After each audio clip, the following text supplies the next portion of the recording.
Yes.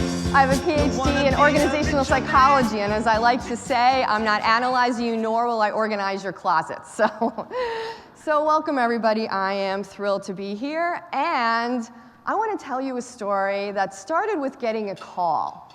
I got a call, the dreaded call. It was for Ben. Ben's a real guy. This isn't a picture of Ben, but Ben's a real guy. So Ben is still the SVP of HR for a client of mine. This was a client that I had done business for over the years. Ben would call me periodically with a fire to be put out.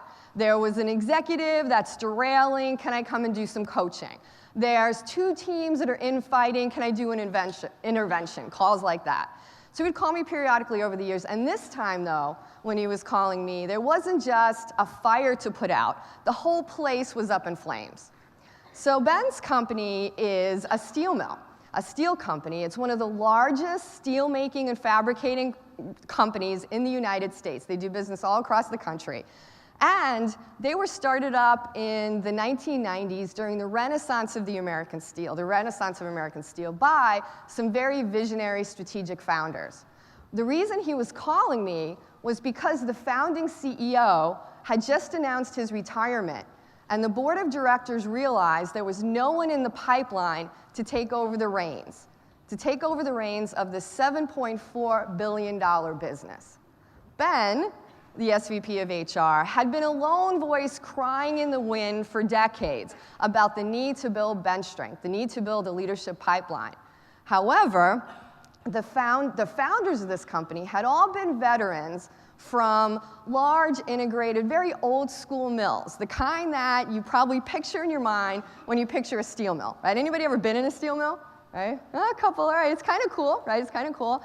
And at the same time, can be pretty dirty, pretty nasty, pretty hazardous, and pretty saddled with legacy costs, with encumbering labor agreements and contracts, and with old technology. So these founders were very visionary, entrepreneurial, and they intentionally did not want this new company that they founded to look like that. They started it up with a lean manufacturing philosophy, lean manufacturing, which was great from a cost and efficiency standpoint. However, that same lean philosophy translated into very limited spending on the people side of the business. Very limited spending, and especially anything that sounded like a corporate-driven program or I'm from HR and here to help, they wanted nothing to do with it. Hell no, we're lean and mean, thank you, but no thank you. So basically for leadership development, all they had done over the years was basic supervisory skills training and compliance training. And on top of that, they had rapidly grown by acquisition. They had over a dozen steelmaking and steel fabricating facilities across the country. And within the last year, they had purchased a metals recycling firm, a scrap business, that basically doubled their size.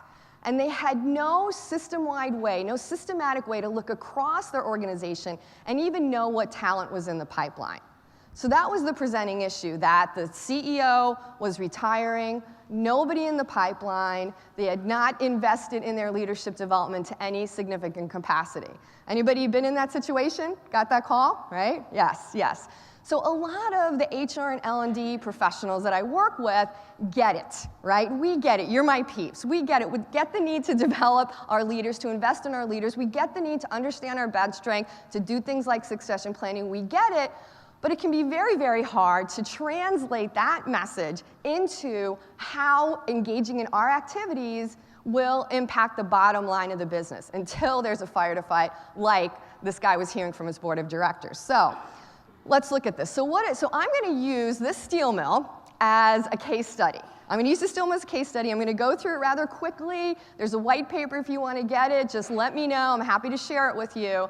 And the presenting issue, like I said, was a retiring CEO. So let me ask you, according to research by Burson by Deloitte, what percentage of executives now feel like weak leadership pipelines is a critical business challenge?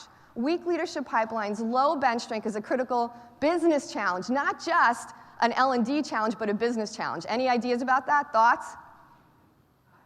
5? Actually, high, that's right, it is high, it's very high, 90%.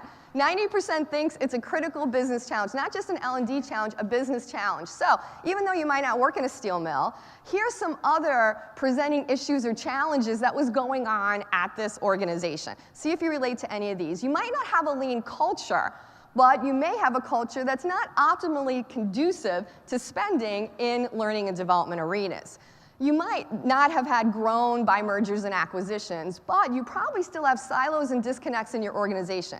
You probably have areas of incompatibility between business processes, between technical systems, legacy systems. They were dealing with all that. They were operating as many companies versus one. There's fierce competition. There's fierce competition, not only from foreign competitors dumping steel at slashed prices, but new domestic competition. When these folks started up in the early 90s, they were in the leading edge of technology. Now there are new domestic competitors with new kinds of steelmaking technologies, able to make new product mixes that were very desired by their customers. So they were challenged to meet increasingly demanding customer expectations and a rapidly evolving product mix. Strict government regulations, you can imagine environmental health and safety. I'm sure you have that t-shirt, or at least definitely shifting workforce demographics. Baby boomers retiring, like the CEO and a lot of the founding members, new demographics coming in to the workforce with different needs and values. Who can relate to at least one of these challenges? All right, so what underlies all of these? What underlies every single one of these bullet points, every single one of these problems or challenges? I say it's change. Every one of these is a change to how we do business. So what percentage of major organizational changes like these fail? Anybody know that statistic? About 70%. 70% of major organizational changes fail. And to me, the scariest part of this statistic is that that was some research that John Cotter and his team at Harvard did in the mid-'80s. And just about 5 years ago, around the time I was writing my book and coming up with my idea of change intelligence, McKinsey and Company did a similar study and came up with a similar statistic. So that meant in the span of over 2 decades, we had to move the needle on our ability to design and implement change that sticks. So we have a lot of experience with change, not a lot of experience with change done right. And why is that? I think there's a lot of layers to that onion, but one layer I know is that another study by Burson by Deloitte looked at the evaluations of leaders in organizations, evaluating leaders in organizations, and asked executives, what percentage of your leaders are able to effectively drive change? What would you say to that? What do you think the answer was? What percentage of your leaders in your organizations are able to effectively drive change? 30? Okay, a little better than that. Okay, 50%. 50% of leaders are able to effectively drive change. And to me, that is a statistic that is movable, that is impactable by everyone in this room. By everyone in this room, teaching our leaders, equipping our teams, our leaders and organizations to be able to effectively drive change is mission critical. Mission critical, look at the high failure rate of change, and that is something that we can all impact. So, how can we do that? Well, I love the idea that we already heard about adversity quotient, right? AQ, and pre-conference workshop on EQ. So we know that to be successful in our technical jobs, we need a strong IQ, right? We need IQ, raw intellectual talent, experience, technical skills. We also know that in order to lead people in teams, we need a decent EQ, emotional intelligence. We just learned earlier today about how to cope with adversity and demonstrate resilience.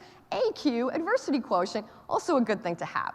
I say that what we also need to build in our organizations is change intelligence. Change intelligence. We need change intelligent leaders managing change intelligent cultures, and you can all make a difference here. So what is change intelligence? What change intelligent leaders and organizations do is that they engage the heart. They engage the heart. They build teams, they build trust, they communicate and collaborate. Change intelligent leaders and cultures know that relationships get results. Relationships get results. They also enlighten the head. They enlighten the head. They have visions and strategies that inspire us towards a new, positive, meaningful future, and they paint the picture for people in how to partner together to get from here to there, and they equip the hands. They equip the hands. They give people actionable plans, realistic resources to work together, journey together along the goal to get from here to there. That's what we do. So what I'm going to talk about now is how this case study organization built their change intelligence, their individual and collective change intelligence. So what did we do? What did we do? Well, since the presenting issue, the biggest pain point was the leadership pipeline at the top, we decided to start at the top of the house. We started at the top of the house looking at developing a leadership development program for the C-suite, for the top 24 corporate and business unit executives. Now, we know that leaders learn best from other leaders. Leaders learn best from other leaders, and leaders learn best not in the classroom, but in the context of taking on real business challenges. So we knew that we didn't want to just put them in a classroom, off-site, working on some fake role plays or case studies, which they would have rolled their eyes at and said it was charm school, right? We knew that we wanted to leverage these change challenges that they were experiencing as opportunities, as learning labs. Also, we wanted to integrate learning into the fabric of how they did business. The fabric of how they did business, not an add-on, not something that was done periodically, but fabric of their business. So one piece of the fabric, one thread of the fabric in their business was that these 24 executives would come together every quarter for a meeting. They would come together every quarter for a couple-day meeting. So we decided to leverage that existing structure as a learning forum. So that's what we did. We created a process where we would use their existing structure as a learning forum, and we would use their existing challenges as a learning lab. So what the first thing I did in terms of collecting data is I sat down and I observed one of these quarterly meetings. And it was death by PowerPoint, death by PowerPoint. One executive, one at a time, would get up and would talk about what was happening in his area of accountability, and then the next one would get up, and then the next one would get up. It was all one-way information sharing. There was no true team at the top. And just like Katzenbach and his team talked about in the wisdom of teams, it's really hard to have a true team at the top. We tend to have our individual siloed accountabilities for our business unit or our functional group, and we really don't have the interdependencies. We don't have joint skin in the game. So that's one thing I realized, that there was no real team at the top, and they had their own individual goals. And beyond that, there was competition. There was competition between the steelmaking facilities and how they went to market. There was competition even between the steel and the scrap side of the house. There was supposed to be internal suppliers. Scrap supplied the steel, right? And scrap shipments would get to the door of the steel mill, and they would be rejected. And there was little, if any, effort to do any joint problem solving or bring them together. So they had many, many opportunities, as I said, both to look at their existing structures coming together, leaders developing leaders in this existing leadership forum, these quarterly meetings, and we had more than enough. We had a heck of a lot of fodder to work on. What's underlying all this is obviously it's the opportunity to create an enabling foundation to learn to lead change. All these individual problems that they had, right, need specific action plans to address them, yet underlying them, that is our opportunity to build a foundation to be able to individually and collectively lead change. So, what did we do? Well, the first thing we did is we wanted to introduce this concept of change intelligence. What does it mean to be a change intelligent leader and a change intelligent culture? So in our first quarterly meeting together, learning forum, that's what we did. Before the meeting, each of the leaders took a CQ assessment, change intelligence assessment. It takes about 15 minutes online. If anybody wants to test drive it, just ask me, give you your business card. I'm happy to let you test drive it. You're my peeps. So that's what we did. We had them take it. And what the assessment shows is it shows our tendency to lead from the heart, focusing on the people, the engagement, our tendency to lead from the head, focusing on vision, strategy, and our tendency to lead from the hands, focusing on the process. Obviously, just like we each have a head and a heart, and most of us have two hands, we're all a combination of those styles, and the unique combination can be plotted on a triangle. And the individual results can then be aggregated, and we can look at a team profile. So that's what we did. So just based on what I talked about so far with this group of steel mill executives and scrap executives, metal recycling, what do you think the dominant style was? Do you think that the dominant style was leading from the heart, the people, the head, the strategy, or the hands, the process? Shout out, what do you think? Hands, interestingly that you said hands, very interestingly, right? Actually, the dominant style was head, And just painting the picture, just showing the picture, paints 1,000 words, right? Picture paints 1,000 words because they immediately validated, they immediately saw what their individual and collective strengths were in leading change, and they also saw how they were unintentionally creating disconnects in their organization, right? So what they're able to validate being very high head is that, yes, we are visionary and strategic. We're entrepreneurs. We're winning and competing in an incredibly demanding marketplace. We're doing so many innovative things. That is our strength we can continue to leverage. However, as one of the executives said, we're very high head, and what do? We butt heads, and we give each other concussions. I thought that was hilarious, right? Also, they were low hands, and so what they saw immediately was that they had a strategy, they had a way forward, things that they want to have happen, goals that they want to achieve, but they weren't giving the people the enabling processes to be able to partner together towards the goal.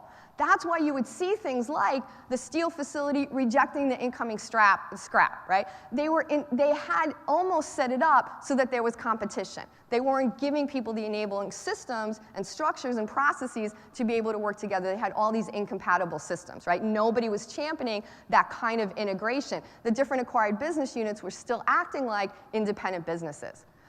Finally, you see they were low heart. So the two guys there, the two stars that are higher heart, they were actually from the acquired scrap facility, right? 100-year-old family company, very different kind of culture. They, again, were struggling to get their voice heard with these other executives. So what they realized, that as an executive team, they had never even gotten to know each other as people, as leaders. Even, again, death by PowerPoint, come in, one-way information sharing, really no joint skin in the game, never coming together. Also, they really didn't place a premium or focusing on engaging and enthusing their people to partner with them in new directions. They assumed the incentive system, the pay-for-performance system, would be enough to align and drive behavior, and it just wasn't. To the extent that in the same first meeting, the division manager of the most recently acquired division, just a couple of months before this meeting, said that within the last couple months, 3 of his top talent had left the organization. 3 of his top talent had left. And it wasn't until the exit interview that he realized all the fear that was in the facility, because the buzz was that they were bought out to get shut down. And they realized that, because they were low heart, they didn't perceive that, they didn't sense the emotional concerns that people had, and they realized that just a visit by a couple of the corporate officers could have gone so far to allay these fears. So that's the beauty of building change intelligence for our leaders and organizations, is because you become aware. You become aware of what your strengths are, and you become aware of your gap. You become aware of your style in leading change. When you become aware of your style, what's the corollary of that? What do you immediately become aware of? I'll ask you. When you become aware of your style, your behavior, what do you become aware of? Other styles, other behaviors. You become aware that you have other options for how you lead. You have other options for how you lead change, and the more options you have, the more power you have. The more options you have, the more power you have. So it's a very empowering message for team. You can build awareness, and then that can lead to actionable insights for you to lead individually and collectively. Actionable insights. So what specifically did we do?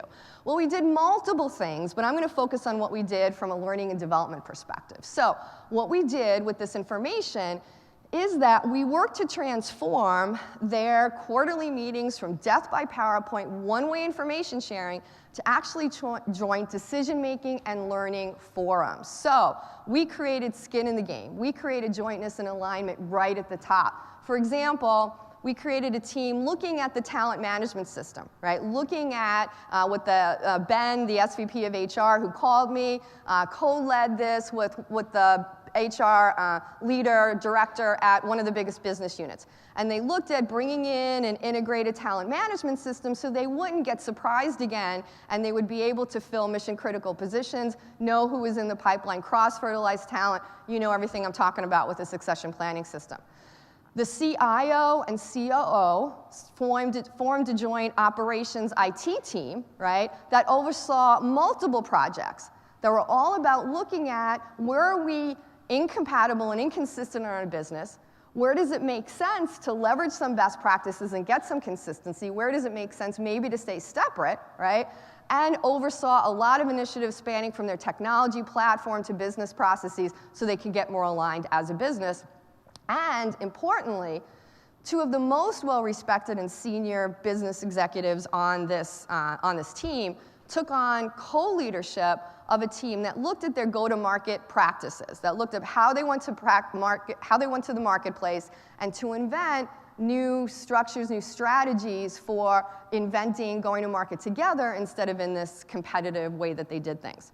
So that was the first thing, that we built a real team at the top, gave them joint accountabilities, and had them work on actual mission-critical, bottom-line impacting change challenges that they had, real-time learning labs. That's one.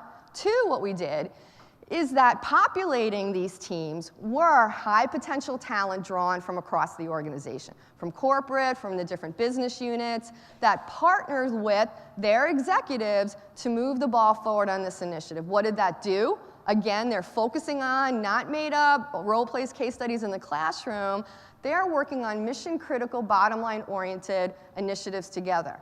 And they're learning from other leaders. They're creating a culture of mutual mentoring. Of course, the executives were mentoring the high potentials on the team, and there was a lot of examples of reverse mentoring, right? Reverse mentoring, younger generations, more tech-savvy maybe, right? More connected with some of the new generations of buyers. They were also getting reverse mentoring. So we started the process of creating a culture for leaders developing leaders and continual learning in that way. The third thing that we did was we leveraged, again, these quarterly meetings to also not only talk about these projects, but also to build some muscle, to add some tools to their tool bag. Since they were low hard, as you see, in addition to building CQ, change intelligence, we had sessions focusing on EQ, emotional intelligence. Since most of them had never had any real training in how to coach and develop others, we did things like improv. We looked at how we can leverage micro-coaching moments, right? Instead of like an add-on or an aside, micro-coaching moments, embedding new habits and routines that they were finding on these joint projects together in real time back in their facilities. So we built some muscle in these ways. So what are the lessons learned from what we did? I think there's 3 lessons that we can learn. The first, again, what is change intelligence? It's engaging the heart, creating a common culture. Engaging the heart, creating a common culture. It's very scary leading change. It's scary out there for leaders at all levels, no matter C-suite, frontline. A guy, chief counsel at a utility company that I work with that was undergoing a major information management transformation, he said to me, Barbara, my fear is that if this goes south, I'm going to be hung out in effigy. I'm going to be hung out in effigy. And I hear that kind of fear from leaders at all levels. We don't get the roadmap. We don't get the playbook. So what we need to do is come together, build a common culture.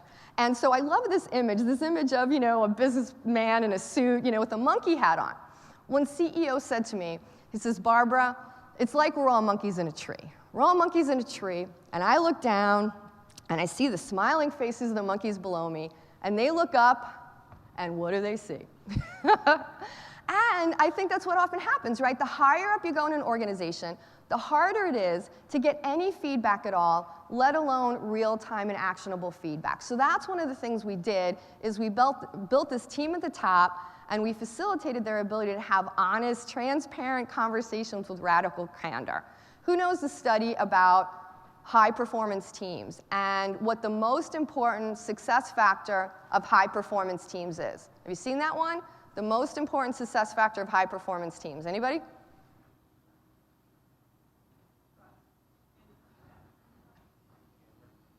Similar, right. A lot of people think it's IQ or collective experience, right, or technical skills or diversity. No, the most important success factor of high-performance teams is psychological safety. Psychological safety is feeling that you can have that radical candor, that transparency, that's openness. As one of the executives said, before this work that we did, when we had an issue of concern, it was like sending matter into a black hole. Now, we recognize that other people see the situation and they want to step forward to help the problem, change the culture in that way. Same gentleman said, before, I used to think that empathy was a weakness. Now I know it's a strength. I used to think empathy was a weakness. Now I know it's a strength. I mean, amazing kind of stuff. That was fabulous. We know in our field, right, learning and development, that culture eats strategy for lunch. We know culture eats strategy for lunch. It can be very challenging to show the business case and get that message across, right? And yet that's true. The number one factor of predicting, the best predictor of future performance is not past performance. The best predictor of future performance is not past performance, it's culture. It's bottom line culture. So the second lesson, we started with engaging the heart, is enlightening the head. Enlightening the head, building a common system. Here's an image from healthcare, right? Also done a lot of work in healthcare, a lot of changes going on in healthcare. So we know that our bodies have immune systems. Our bodies have immune systems to protect us from harmful invaders from the outside. Harmful invaders from the outside. Well, organizations have immune systems too. They have systems and structures in place that are designed to maintain the status quo, and they can inhibit or prevent us from moving together towards a more empowering future. So what did we do? We created a network. We created a new network at the top. We created a network of high potentials to cross-fertilize talent across the different divisions. We created a network, an empowering structure where people could come together.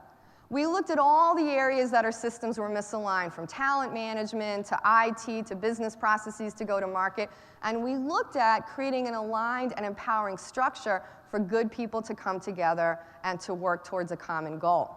It's easy to differentiate. It's easy to differentiate. Even if you haven't grown by mergers and acquisitions and have a lot of different business units doing different things, I would imagine that you still have silos.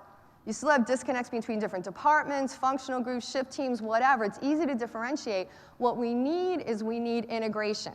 We need integration. We need processes. We need ways to come together, because interaction leads to action, and that is one of the foundations of agility. One of the foundations of agility. You could put a good person against a bad system, and the system's going to win every time, right? And speaking of which, the third thing that we did was we equipped the hands.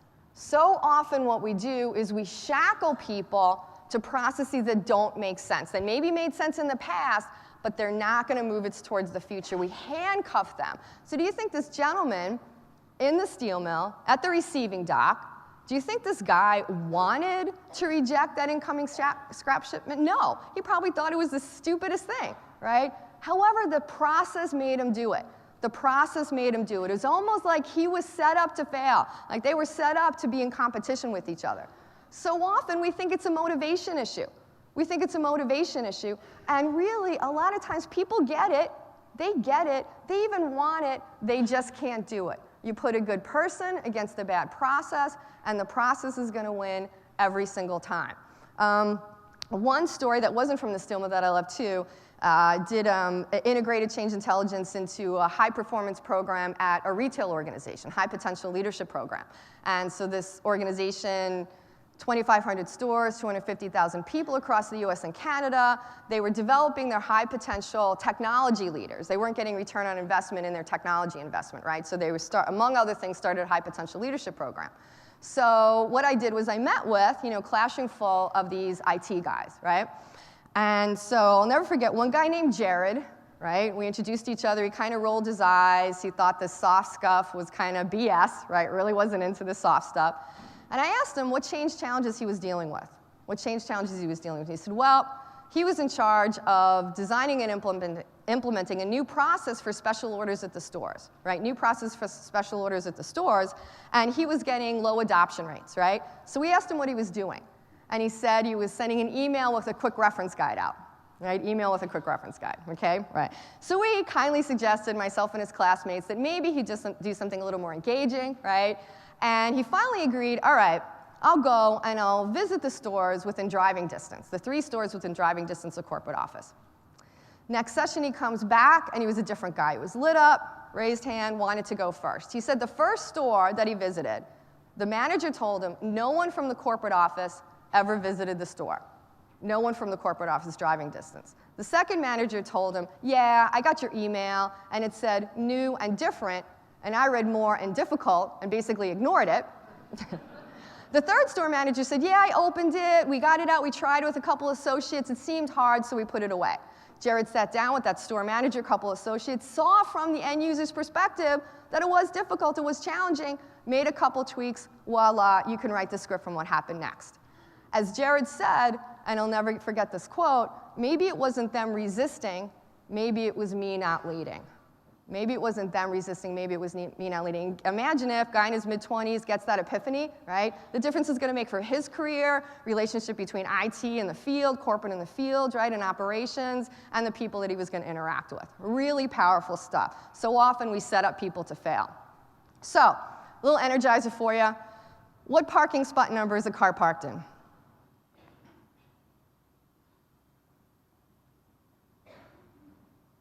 Everybody get it?